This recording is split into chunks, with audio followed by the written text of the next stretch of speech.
Siap, gerak. Istirahat di tempat, gerak. Assalamualaikum warahmatullahi wabarakatuh.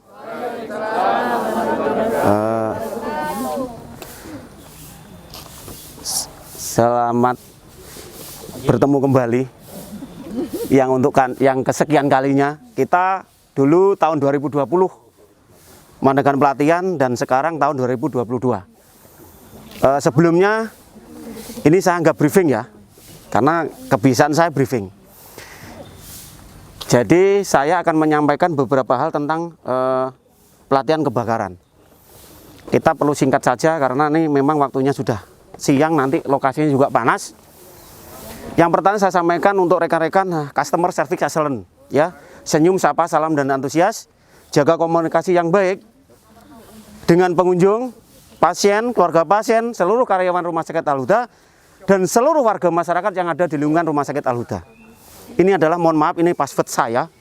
Setiap kali saya memimpin briefing harus ada seperti itu. Bapak Ibu peserta pelatihan dan seluruh karyawan Rumah Sakit Al-Huda, pagi hari ini saya akan menyampaikan tentang kebakaran. Masih ingat TATS? TATS itu apa? Ya? Tekan, satukan. Oh ya, betul. Dari TATS itu tarik kunci pengaman, ya, tarik kunci pengaman. Ini kunci pengamannya, tarik. Kemudian arahkan selang, ya, arahkan selang. Ya, arahkan selang ke sumber api atau titik api, kemudian tekan tuas ini, kemudian arahkan dari sisi ke sapukan dari sisi ke sisi, bukan naik atas bawah. Nah, kita perlu mengetahui kebakaran itu apa toh? Kebakaran itu apa? Nah, kebakaran itu adalah suatu kejadian, bisa dianggap bencana atau musibah yang disebabkan oleh api yang tidak diharapkan dan tidak bisa dikendalikan sehingga terjadi kebakaran yang mengakibatkan kerugian baik material ataupun korban jiwa. Itu namanya kebakaran. Faktor-faktor penyebab kebakaran masih ingat faktornya? Nah, ingat ya, faktor-faktornya itu adalah faktor manusia. Kadang-kadang kita lalai, nggak paham. Sudah tahu di situ ada kompor, kita mau mendekatkan sesuatu yang mudah terbakar. Ingat, bapak-bapak ini yang biasa merokok, korek itu adalah gas. Biasanya kita nggak sadar membawa korek itu dekat dengan kompor. Dia tidak perlu kena api, ketika dia terpapar panas, dia akan meledak dan akan menimbulkan api, itu pasti. Ya, dan ibu-ibu juga begitu. Ya, sudah tahu ada kompor, ada api, mendekatkan minyak. Nah, ini faktor kelalaian manusia. Dan tidak paham bagaimana cara melakukan pemadaman. Jadi melakukan pemadaman yang salah, minyak disiram pakai air. Maka dia apinya akan meluas. Dan itu akan sulit dikendalikan. Fungsinya APAR ini adalah alat pemadam api ringan, berarti ya memadamkan api-api kecil, bukan ringan, api kecil, Pak. Ya, api kecil, ya, bukan api ringan, api kecil, ya. Kalau sudah tidak bisa dibandingkan dengan APAR, otomatis kita di sini punya hidran, ya, maka akan ada tim khusus yang akan menggunakan hidran itu. Alhamdulillah Al-Huda sudah punya hidran dan selalu diuji fungsi luar biasa. Ya, itu bisa mencapai gedung sampai lantai 3. Ya, kita sudah uji coba itu. Kemudian ada berapa APAR yang kita miliki di Al-Huda ini? Ada yang tahu? Kalau masa nggak tahu? Bukan, jenisnya. Ada berapa jenis APAR yang kita miliki? Nah, ini berarti saya berhasil memancing emosi. Ya. Ada berapa jenis APAR yang kita miliki di Al-Huda ini? Apa saja? Saya bilang APAR loh ya, hidran itu bukan APAR. Alat pemadam wiringan itu ada berapa? Oke, biar nggak lama, Arta ada punya 3. Yang pertama adalah ini powder. Isinya serbuk kimia, bisa warna kuning, bisa warna pink. Ya, kemudian yang kedua adalah bentuk gas. Dia dalamnya cair, tapi ketika disemprotkan dia tidak meninggalkan bekas atau residu. Beda dengan ini. Yang ketiga itu adalah karbon dioksida. Karbon dioksida itu tuh kita punya tabung besar seperti punya oksigen, ditempatkan di admisi sebelahnya pojokan itu sama di genset belakang. Ya, ada 3. Yang CF, yang cair, yang bersih gas cair itu tempatnya ada di antara keuangan dan sekretariat. Kemudian nggak tahu sudah dipindah apa belum ya? Di RM. Karena dia kalau dibuat nyemprot itu tidak menimbulkan bekas. Misalnya, ya maaf, kalau seandainya ada terbakar arsip itu atau barang elektronik dia tidak akan meninggalkan bekas. Tapi kalau ini setelah memadamkan harus bersih-bersih. Kelas kebakaran itu ada 4. Yang pertama adalah kelas kebakaran A, kedua B, ketiga C, keempat D. Ya, kita punya alat pemadam itu hanya untuk kebakaran kelas A, B, C. Yang D enggak, karena ini khusus. D ini kebakaran logam. Ya, kita nggak punya itu khusus memang, nggak pernah disebutkan itu. Kalau yang 3 ini kita ada powder ini lengkap fungsinya untuk kelas kebakaran A, B, C. Kelas kebakaran A itu apa?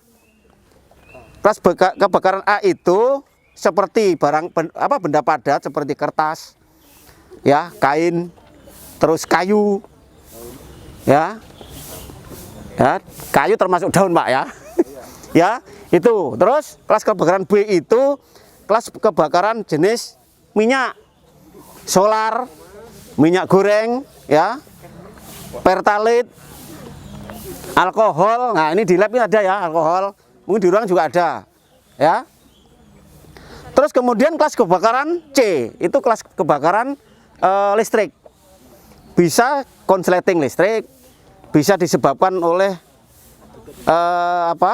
percikan. Biasanya kalau ada petir menyambar itu bisa terbakar, seperti kemarin di daerah Stempel itu rumahnya kena kebakar, ya, seperti itu. Ya, itu kelas kebakaran C. Nah, ini paling serbaguna ini. Cuma ini dia meninggalkan residu dan kita punya banyak ini. Ya, ini punya banyak. Ini efektif, ya. Tapi ini hanya untuk kebakaran ABC, D enggak. Ya, saya perlu sampaikan pada Bapak Ibu seluruh karyawan beserta pimpinan, jika ada kebakaran minyak jangan sekali-kali menyiram pakai air. Jangan sampai. Kalau menyiram pakai air dia akan melebar karena minyak itu tidak bisa bersatu dengan air, justru akan membawa apinya ke kemana-mana.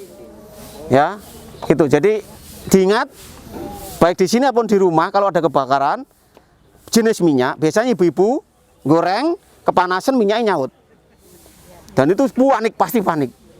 Nah, nanti caranya kalau nggak punya apar, nanti pakai handuk yang dibasahi. Ya, jangan takut, tenang aja. Tuh ya. Terus penyebab kebakaran itu apa? Unsurnya. Unsurnya api itu apa? Ada berapa? Dulu pernah saya ajarkan. Ada 3 ya. Apa saja? Ya, betul, bahan bakar, terus oksigen, oke. Yang ketiga? Sumber api. Ya, sumber api, oksigen dan apa? Bahan bakar. Ya. Kalau ketiga unsur ini bersatu, maka akan timbul api. Untuk memadamkannya, salah satu harus dihilangkan. Mau menghilangkan oksigennya dengan nanti kita menggunakan karung bekas itu untuk nutup itu apa? Tong apa itu? Trim ya. Nah, itu nanti sehingga oksigen nggak masuk. Kalau oksigennya ada, terus bahan bakarnya ada, maka sumber apinya harus dihilangkan. Sudah tahu di situ ada orang mudah terbakar malah disumat seperti itu. Jadi salah satu dari 3 unsur ini harus dihilangkan. Ini wajib. Ya. Jadi kelalaian manusia itu sangat besar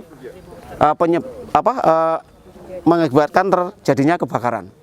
Ya, makanya di rumah sakit ini alhamdulillah sampai hari ini, dan semoga seterusnya ya Al-Huda ini nggak ada kejadian seperti itu. Jangan dianggap remeh, karena apa?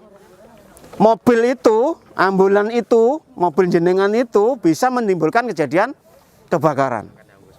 Sangat berisiko. Jadi ketika kita buka menutup mesin, jangan sampai itu ada atau menyalakan mesin. Ada kebocoran bensin, dia akan mengeluarkan api. Ya. Terus mohon kepada semuanya saja, kalau ngecas hati-hati.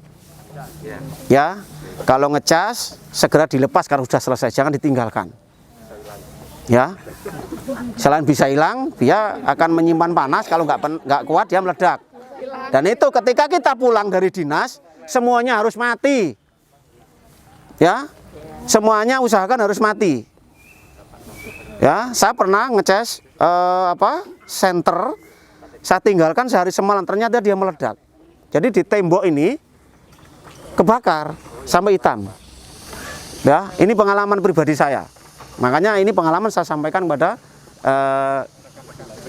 Bapak Ibu peserta pelatihan. Mungkin ada pertanyaan, kalau saya bisa menjawab saya jawab, nanti kita langsung praktek. Ya. Walaupun ini sering dilakukan, tapi ini harus selalu dilakukan, baik di rumah ataupun di rumah sakit, di tempat kerja. Lingkungan jenengan itu harus aman dari itu. Ya, teknik sudah berusaha sebaik mungkin, tetapi kalau kita nggak dilatih, ya maaf saja. Ya, terutama ini gizi sama kantin nih, yang jelas-jelas ada api. Ya, untuk penggunaan apa? Itu yang paling manual. Ya, itu kalau terpaksa nggak ada apar, maka yang kita gunakan nanti karung goni. Jadi megangnya nanti kita ajari dulu di sana ya. Oke, saya kira itu yang perlu saya sampaikan. Kita biasakan sebelum kita melaksanakan pelatihan ini, mari kita berdoa bersama-sama. Semoga pelatihan ini berjalan dengan lancar, ya, tidak ada gangguan satu apapun, tidak ada kendala satu apapun, dan kita semua, ya, karyawan ini diberikan kesehatan, dihindarkan dari penularan COVID, ya. Dan nanti untuk yang pulang, yang sekarang nggak dinas tapi ikut, semoga selamat sampai rumah. Ya, berdoa mulai.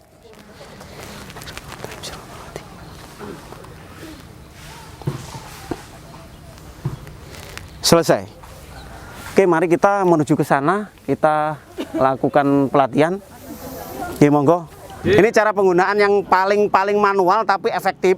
Tinggal kita tinggal menguji keberanian saja. Oke.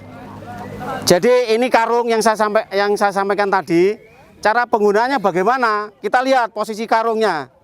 Ini persegi panjang ya. Berarti yang harus dipegang yang mana? Harusnya yang dipegang ini sama ini. Megangnya seperti ini. Ibu jari ada di depan nih. Ya, bukan begini. Salah, tapi ini. Ya. Kemudian bagaimana? Loh, ini kalau begini kan kena api nih, Pak. Kena apa? Ini. Nah, ini lihat ya. Seperti ini. Ya. Ya. Nah, seperti ini ya. Ini kita terlindung. Kemudian bagaimana caranya? Kita ketika mau menaruh ini, kita lihat arah apinya kemana. Kalau arah apinya dari mana? Dari barat timur, kita nggak boleh dari sini. Kita sebelum sampai sini sudah terjilat api. Oke?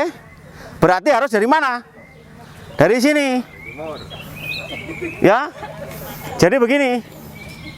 Contohnya ya. Kita sambil melihat begini, agak turun. Ya. Pelan, ya. Pelan. Kemudian taruh. Blok. Ya.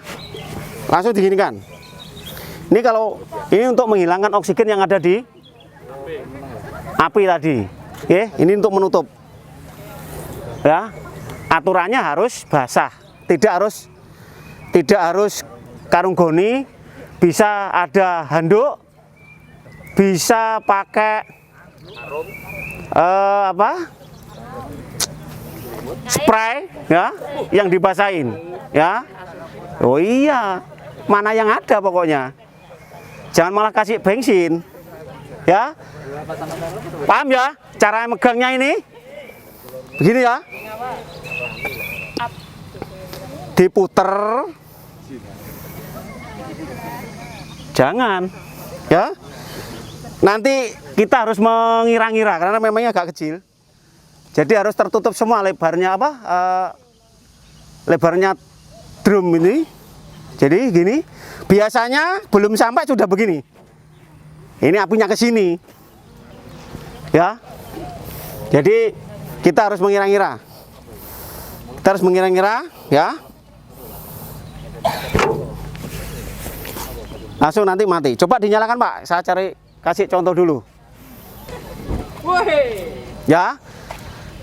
Kelihatan ya? Sekali lagi, ibu jari ada di depan. Kemudian putar. Maju, ya. Oke.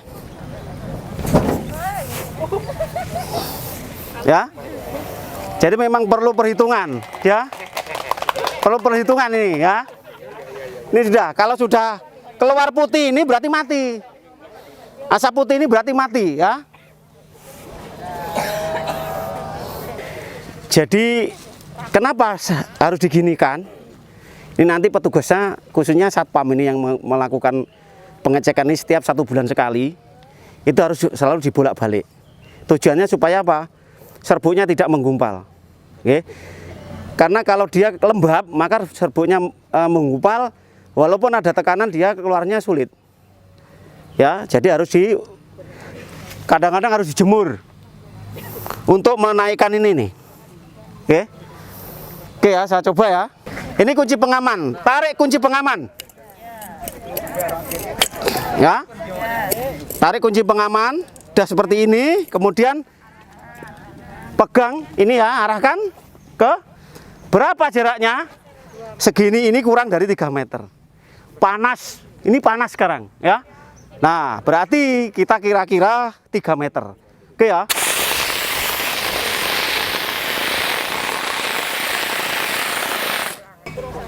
Baik, ibu-ibu, bapak-bapak, seluruh karyawan Rumah Sakit Al-Huda, saya kira yang saya sampaikan ini tadi sudah jelas. Sekarang kita lakukan praktek langsung. Oke? Gantian, yang nggak berani harus berani. Oke? Saya kira itu yang perlu saya sampaikan. Terima kasih. Assalamualaikum warahmatullahi wabarakatuh. Goyang, goyang, terus, lagi terus. Ya, stop. Nyanyi ke pelangi. Terus. Berdua. Kamu Mas Wirono begini. Goyang, Pak. Terus, Pak. Goyang mantap, Pak. Ayo.